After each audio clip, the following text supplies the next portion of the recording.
I'm Andy Panko, owner of Tenon Financial. Welcome to Retirement Planning Demystified. This video will discuss your options for health insurance if you retire before age 65, which is when you can begin Medicare. Health insurance is obviously very important and probably not something you want to do without. However, it can be very expensive. So for better or worse, many people may let their healthcare options or lack thereof drive their decision as to whether or not an early retirement is possible. I'm going to walk through the 6 options for bridging the health insurance gap between when you retire and when you start Medicare. There unfortunately isn't a single answer as to which option is best for you. You'll have to weigh the known and potential costs with the benefits provided, and you'll obviously have to do that in consideration of your specific healthcare needs. Before we start, remember this video is only general explanations and education. It's not specific tax, legal, or investment advice. Before considering acting on anything you see in this video, first consult with your tax, legal, or investment advisor. The first option is self-insurance. This is basically winging it and going without any kind of insurance. If you get sick and need any sort of medical care, you'll have to pay for 100% of all expenses. This is obviously a very dangerous and risky approach. I wouldn't personally recommend it, but it's nonetheless an option. The second option is to see if your company offers special healthcare benefits to their retirees. If available, the policy and coverage may be different than what active employees have, but the coverage and/or cost to you, the retiree, may be just as good or better. Unfortunately, retiree healthcare coverage like this is quickly disappearing. Outside of some public employers like governments or school districts, virtually no company still offers free or subsidized healthcare to retirees.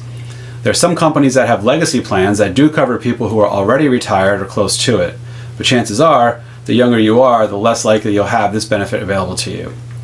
But if you do, it may be your best option to cover yourself before turning 65 and signing up for Medicare. The third option only applies if you're married. If your spouse has health insurance through his or her employer, you can most likely get coverage under that plan. Most employer-sponsored plans allow spouses, children, and certain other dependents to be covered. Also, the employers typically subsidize a portion of the premium, so this may be the most cost-effective option for you.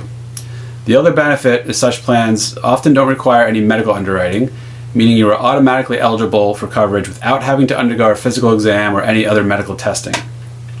The downside of spousal coverage is that obviously it presupposes you have a spouse who is still working and has health insurance through work. If you don't have a spouse, or at least not one who works and has employer-sponsored coverage, this unfortunately is not applicable to you. The fourth option is to extend the coverage you had at your employer through what's known as COBRA, which stands for the Consolidated Omnibus Budget Reconciliation Act. Many people don't know this, but COBRA isn't any special type of insurance per se. It's simply the ability to let you keep the exact same policy and coverage you had while you were still employed. The good thing about COBRA is its seamless continuation of coverage. You won't need to undergo any medical underwriting. You won't have to search for any new doctors. You won't have to get new insurance cards and so forth. Also, COBRA allows you to continue to cover your spouse and children. The downside of COBRA is that it isn't necessarily any cheaper than finding other alternatives. In fact, it may actually be more expensive. Because with COBRA, you pay the full sticker price of whatever policy you had at your employer.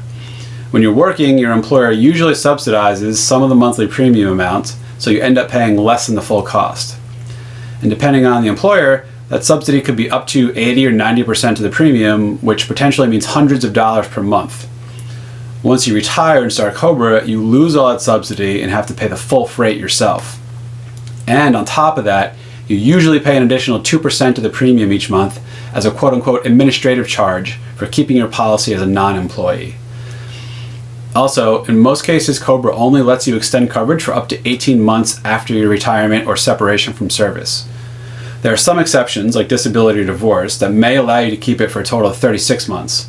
But going into it, you should assume you'll only be able to get 18 months of coverage out of COBRA. Depending how early you retire, that means you still may have multiple years of needing insurance coverage after COBRA runs out, but before Medicare starts at 65. The fifth option is to shop around and buy your own policy. There are a few ways to do this.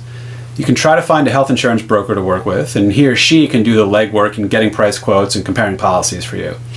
Or you can simply call or email health insurers directly to see if they offer individual health insurance policies. But keep in mind, not all insurers offer their products in all states. So don't be surprised if you have to do a lot of calling around to find insurers that would even consider quoting you a policy.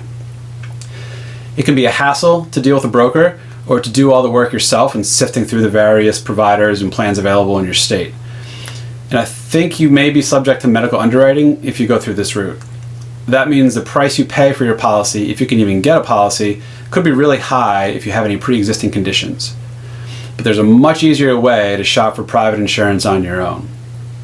You can use what's called the marketplace or exchange, which is a government-run health insurance shopping platform. You can visit the marketplace at www.healthcare.gov to learn more. From that site, you can see if you qualify for enrollment and you can shop around for plans. Anyone can sign up for health insurance through the exchange once a year at the end of the year during an open enrollment period. But in the case of losing your employer-sponsored coverage at some point during the year due to retirement or layoff or voluntary separation, you can qualify for what's called a special enrollment period and sign up for coverage within 60 days of losing your employer-sponsored coverage. Now, while the government exchange helps facilitate the process of shopping for health insurance, it's important to keep in mind the insurance you end up getting is not from the government, like Medicare. The marketplace is simply the conduit that matches you with insurers. You'll ultimately end up buying a policy direct from a private health insurer. But in order to be offered through the marketplace, the policies have to meet certain requirements and cover certain health conditions. And policies on the marketplace do not require medical underwriting and cannot deny you because of any pre-existing medical conditions. Now, while those provisions are good for those who need health insurance, it means policies aren't necessarily going to be cheap. But thankfully, policies on the exchange offer different levels of cost sharing so you can pick what type of plan may be best for you. The different plan types are categorized by a certain metal color. For example, if you think you are not likely to need a lot of medical services, you can select a plan that has a low monthly premium but will require you to pay more of the cost if and when services are needed. Plans like this are called bronze plans. Typically, in addition to paying the monthly premium, you'll have to pay about 40% of the cost of whatever services or treatments you end up using. At the other end of the spectrum are platinum plans. In these plans, you normally pay only about 10% of the cost of services, but to compensate for that, you'll have to pay much higher monthly premiums. And then there are silver and gold plans in between with different levels of premiums and cost sharing. The important thing to know about these metal rankings is that the underlying plans aren't necessarily different. The only difference is how much you pay versus how much the insurance company pays. As an example, a health insurer may offer a plan called ABC, and you'll have the choice to buy that ABC policy as either bronze, silver, gold, or platinum. But regardless of what metal category you choose, the policy will have the same network of doctors and hospitals, will cover the same types of procedures and services, and so forth. The only difference is how much you'll have to pay in premium each month, and how much of the cost of services you'll have to shoulder versus how much the insurance company will pay. Another thing to keep in mind when buying health insurance through the marketplace is that you might be eligible for a government subsidy that helps defray the premium amount you'd otherwise have to pay. These subsidies are called premium tax credits, and they're based off your gross income. Specifically, if your gross income is no more than 4 times the federal poverty line, you may be eligible for subsidies. The amount of tax credits you're eligible for are a function of your income, and they're on a sliding scale. The lower your income, the larger your subsidy, and vice versa. Here are the gross income federal poverty lines for 2020. These are for the lower 48 states and Washington, D.C. Alaska and Hawaii have slightly different and slightly higher poverty lines. As you can see, the federal poverty line increases for each person you have in your household. If your household is just you, the poverty line is only $12,760. If it's you and your spouse, it's $17,240. 4 times that is nearly $69,000. So for example, if you're married and your gross income is below $69,000, you may qualify for some amount of health insurance premium subsidy to help reduce the cost of buying private insurance through the marketplace.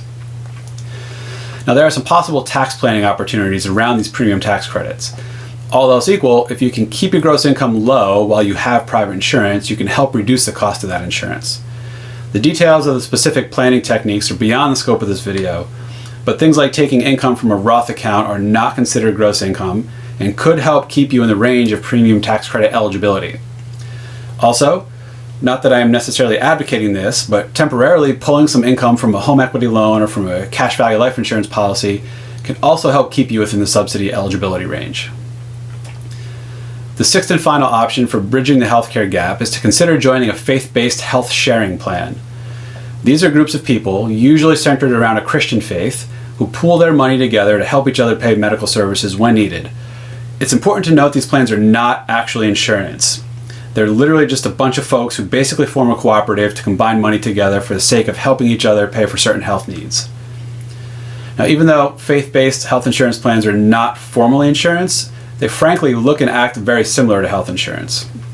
But they are careful to not use any of the same terms used in the real health insurance world. But functionally, they're very similar to traditional insurance, where you pay some ongoing amount similar to a premium.